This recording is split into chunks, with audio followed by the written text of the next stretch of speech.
I never meant to destroy Christmas. But when you discover your father has another family hidden away in Denver, timing becomes secondary to truth.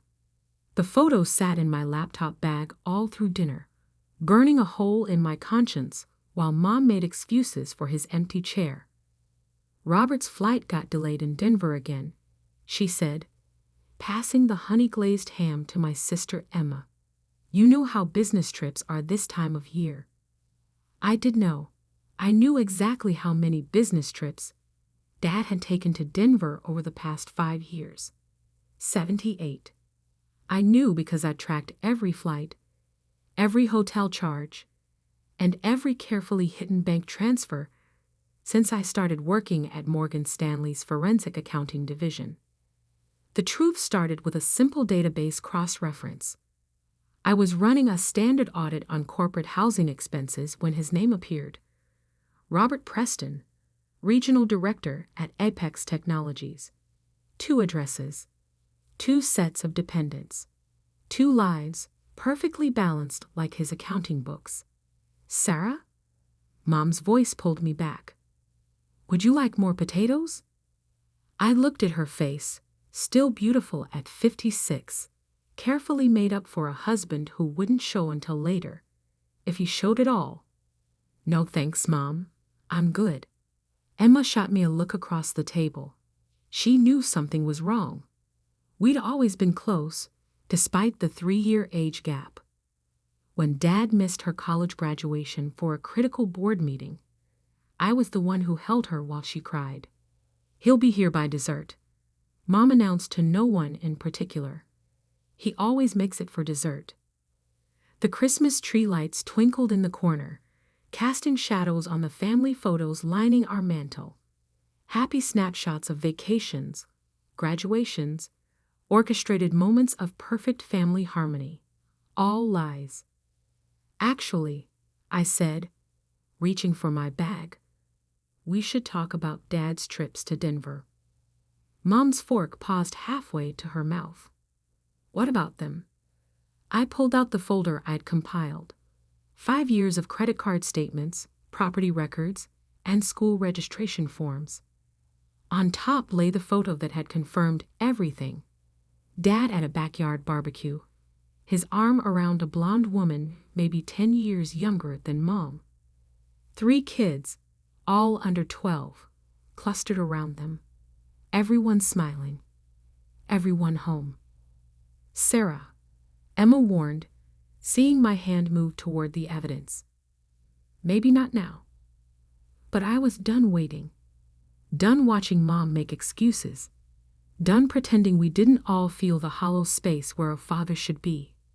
His flight isn't delayed, I said quietly. He's having Christmas morning with his other family. The silence that followed felt like glass about to shatter.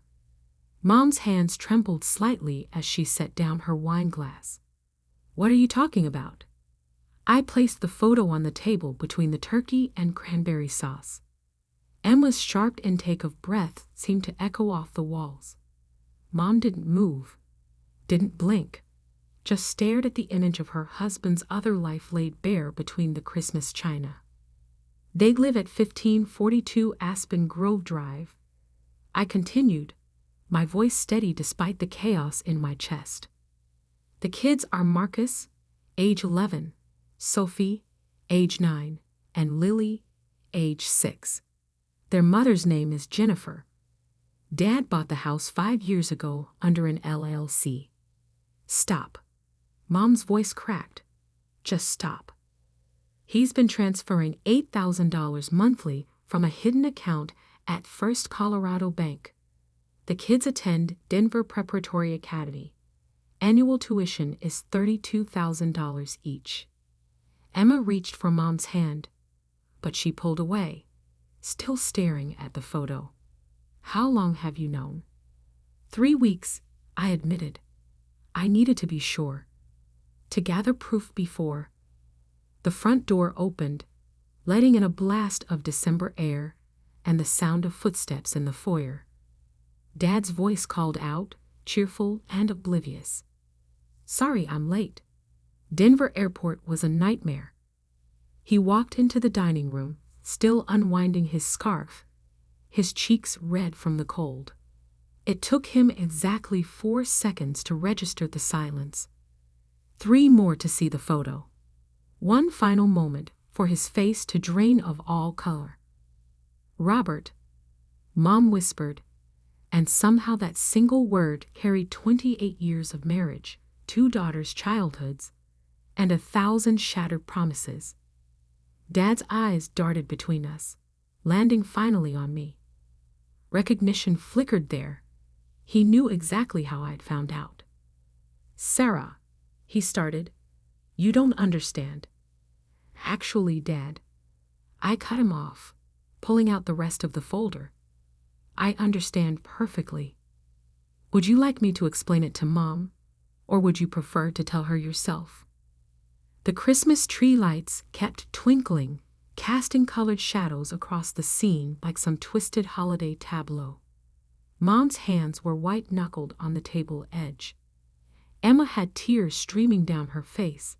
And Dad looked like a man watching his careful house of cards collapse in slow motion. "Merry Christmas," I said softly, pushing back my chair. "I think it's time we all got the truth for a change." The next 30 minutes were a masterclass in denial. Dad tried every strategy in his executive playbook: deflection, minimization, even attempting to paint me as the villain for ambushing the family on Christmas. "This is a gross misrepresentation," he said, pacing between the china cabinet and the fireplace. "You've taken business arrangements completely out of context." I opened my laptop, pulled up the spreadsheet I'd spent 3 weeks building. "Let's talk context then. May 15th, 2018. You purchased a 5-bedroom house in Denver's Cherry Creek neighborhood. Purchase price: $1.2 million. Down payment traced to an offshore account in the Cayman Islands." Mom's wine glass shook as she poured herself a 3rd helping. Emma had moved to sit beside her, one hand on her shoulder. "That's company property," Dad snapped. "A corporate investment." June 2018. I continued. "You registered Marcus, Sophie, and Lily at Denver Preparatory Academy. Emergency contact listed as Jennifer Preston. Relationship: mother. Your relationship: father." He stopped pacing. "You accessed private school records?" "I accessed everything, Dad. That's what I do for a living, remember?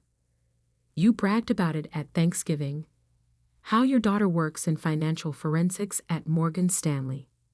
The irony wasn't lost on any of us. He'd spent years proudly telling colleagues about my career, never imagining I'd turn those skills on his own carefully constructed facade.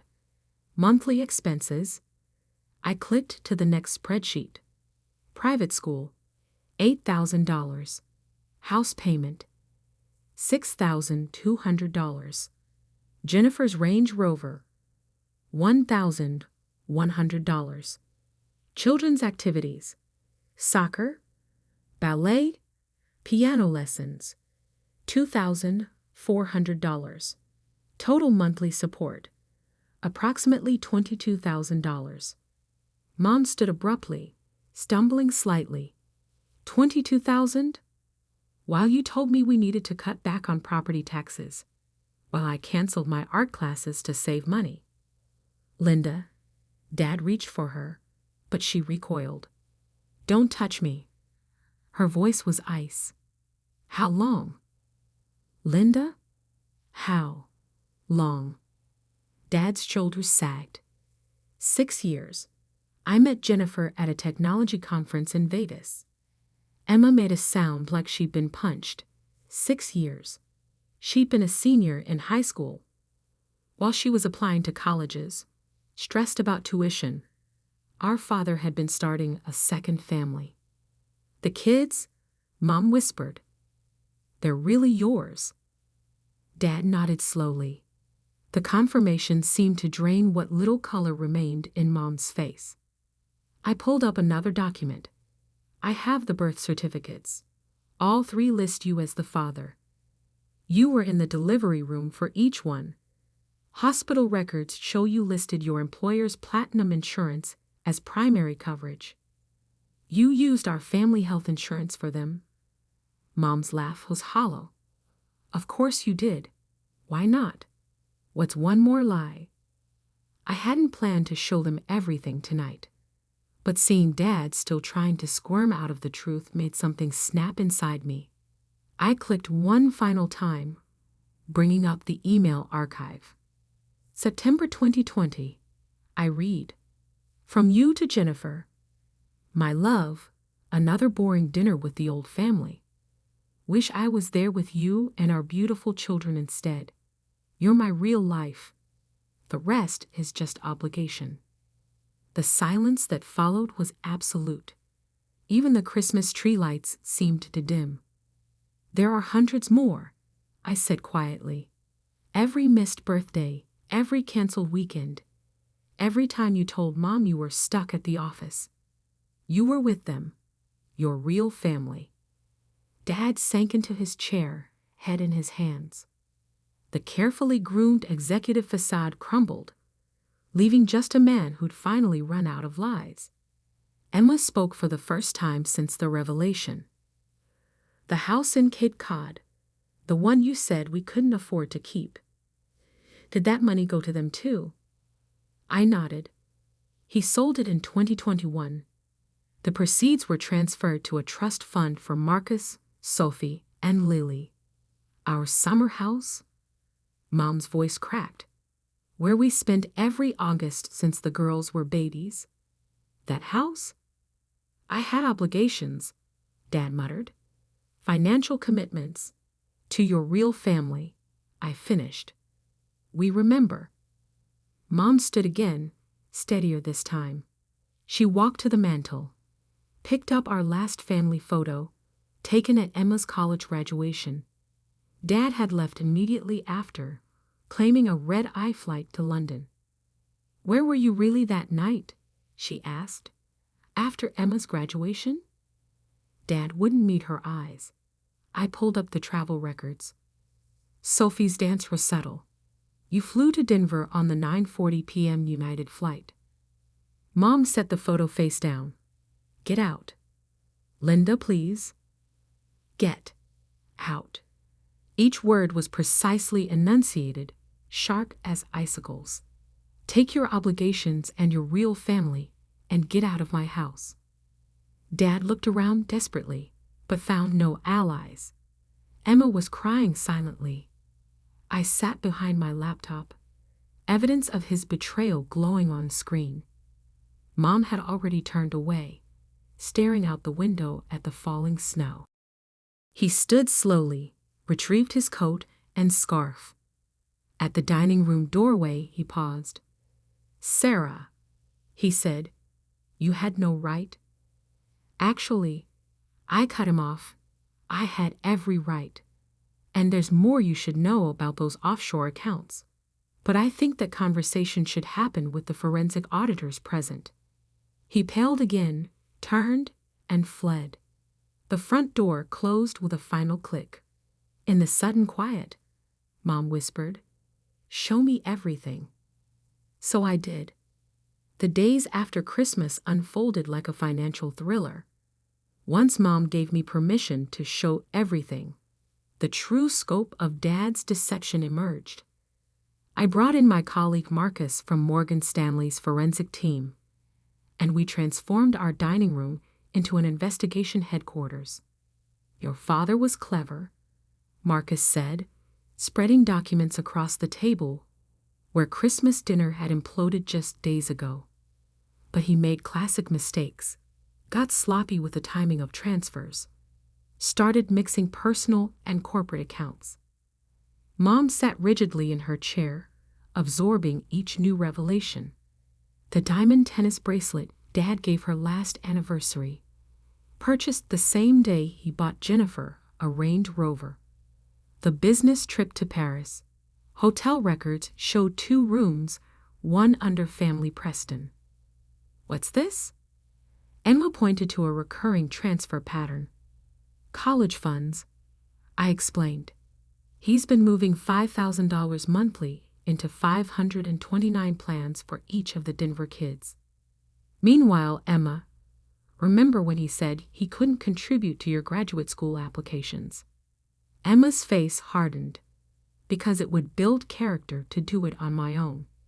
He spent $180,000 on their future education, Marcus confirmed, while deliberately undermining yours. The doorbell rang at 3:15 p.m. Dad's attorney, Philip Whitman, stood on our porch, looking uncomfortable in the December chill. Mrs. Preston, he nodded to Mom. I'm here to discuss terms. I stepped forward. Actually, you're here to listen. I've already forwarded evidence of financial misconduct to the SEC. Dad's been using corporate resources to fund his second family for years. Whitman's professional mask slipped slightly. That's a serious accusation. It's not an accusation, Marcus interrupted, holding up a USB drive. It's documented fact. Your client has commingled personal and corporate funds, misappropriated company benefits, and potentially committed tax fraud across state lines. We're prepared to offer a generous settlement. Mom found her voice. Generous? Like the $22,000 monthly allowance he gave them while telling me to cut back on groceries. Whitman cleared his throat. Mrs. Preston, surely we can. It's Miss Thompson now, Mom said quietly. I'm reverting to my maiden name. And you can tell Robert that generous doesn't begin to cover what he owes. I handed Whitman a folder. Our terms. Full financial disclosure. Immediate division of all assets. Mom gets the house, her art studio business, and half of everything he's hidden, including the offshore accounts. And, Emma added, her voice steel, he pays back every penny of my student loans. With interest. Whitman scanned the documents, his frown deepening. These figures are thoroughly documented, Marcus finished. The SEC will be particularly interested in how company benefits were allocated to unauthorized dependents. Robert's position at Apex is probably already compromised. I cut in. I spoke with their board this morning. They're launching an internal audit. The attorney's face went ashen. Dad's carefully constructed house of cards wasn't just falling. It was being methodically dismantled. One more thing, I added, pulling out a final document. We found the prenuptial agreement with Jennifer. The one dated 2018, claiming Dad was legally separated from Mom. That's fraud. Whitman tried one last time. Sarah, your father cares deeply about this family. Which one? Emma asked bitterly. The question hung in the air like frost. Mom stood, every inch the gallery owner she'd been before Dad convinced her to scale back. Tell Robert he has 24 hours to accept these terms. After that, we go public with everything. The company Christmas card will be particularly interesting, I added. The one where he's posed with both families, 2 weeks apart. Same tie, different lives. Whitman left with our terms, looking shaken. As the door closed, Mom's composure finally cracked.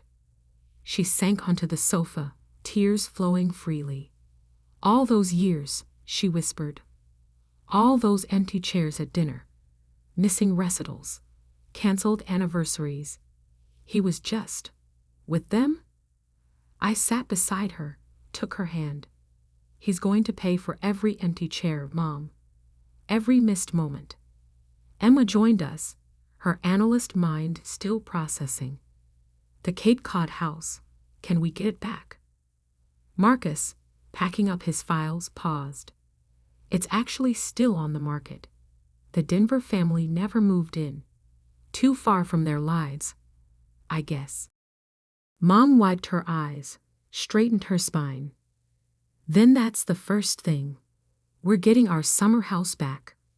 And my art studio, she added, voice stronger. No more scaling back. No more pretending to be less to protect his lies.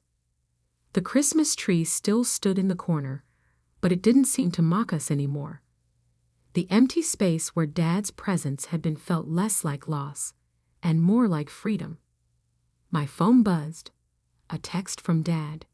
You've destroyed everything. I showed it to Mom and Emma. We looked at each other, then started laughing. Not gentle laughter, the kind that comes when truth finally breaks through decades of lies. I typed back, "No, Dad. You destroyed everything. I just brought receipts." Then I blocked his number and turned back to my family, the real one, the one worth fighting for. "Now," I said, pulling up the Cape Cod real estate listings, "let's talk about summer plans." 6 months later, I sat on the deck of our reclaimed Cape Cod house, watching Mom teach her first beachfront art class. 8 students followed her brush strokes, capturing the sunset over the Atlantic. Her gallery in Boston had opened in March, funded partly by Dad's generous settlement. My phone buzzed with a news alert.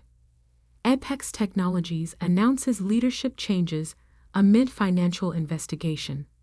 Dad's carefully curated LinkedIn profile had already been updated. Former regional director. Emma came out carrying 2 glasses of wine, her acceptance letter to Harvard Business School tucked under her arm. "Did you see?" she asked, settling into the Adirondack chair beside me. Jennifer's listed their Denver house for sale. I had seen it. $1.2 million, same as the purchase price. The real estate photos showed empty rooms, bare walls where family photos had hung. No more backyard barbecues. "How's Mom doing?"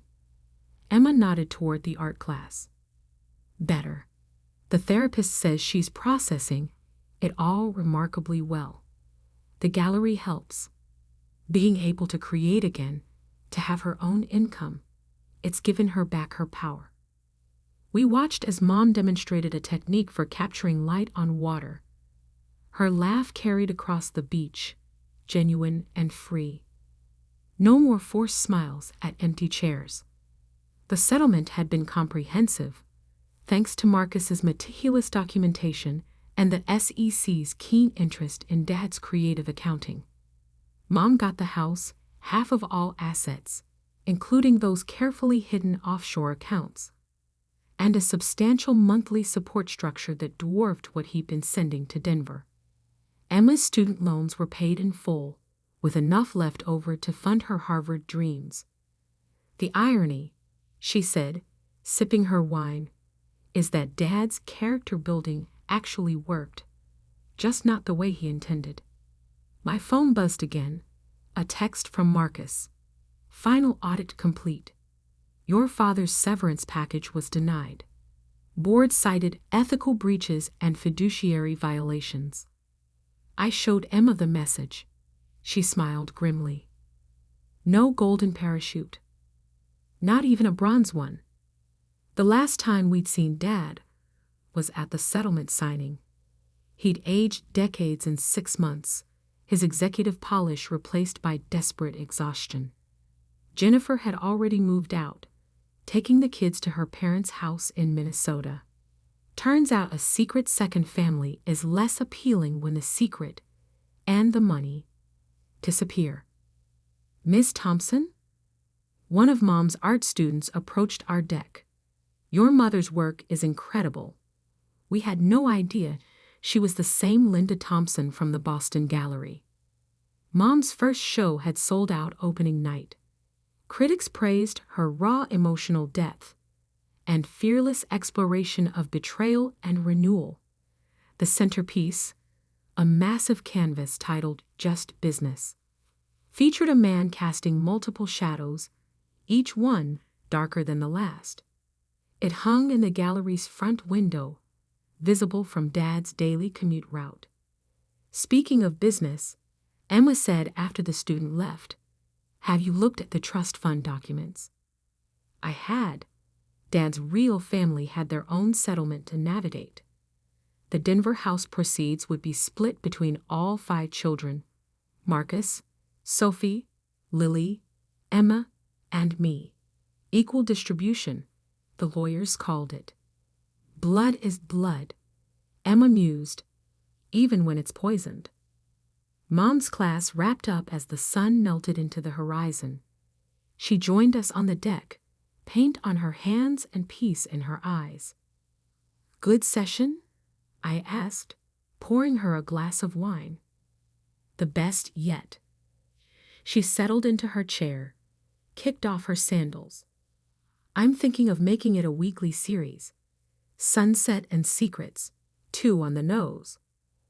We laughed, and the sound carried across the water like healing. "Oh," Mom added, reaching for her phone, "did you see the email from the Denver school? They're refunding half the tuition payments. Something about fraudulent application documentation." Of course I'd seen it. I'd made sure the school's financial audit team had received copies of Dad's false residency claims and forged separation papers. "I was thinking," Mom continued, "we could use that money to start a scholarship for single mothers returning to art school." Emma raised her glass. "To new beginnings." "And better business trips," I added. Mom smiled, a real smile, not the brave face she'd worn through years of empty chairs and hollow excuses.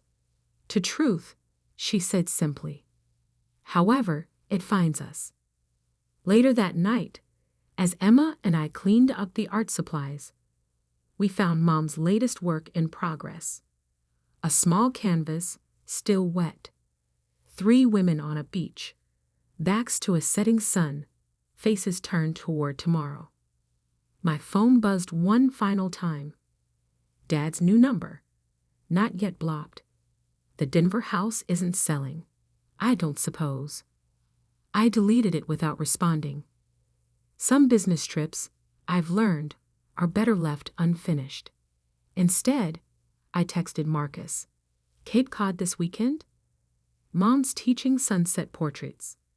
His response came quickly. "Wouldn't miss it. Bringing case files, though.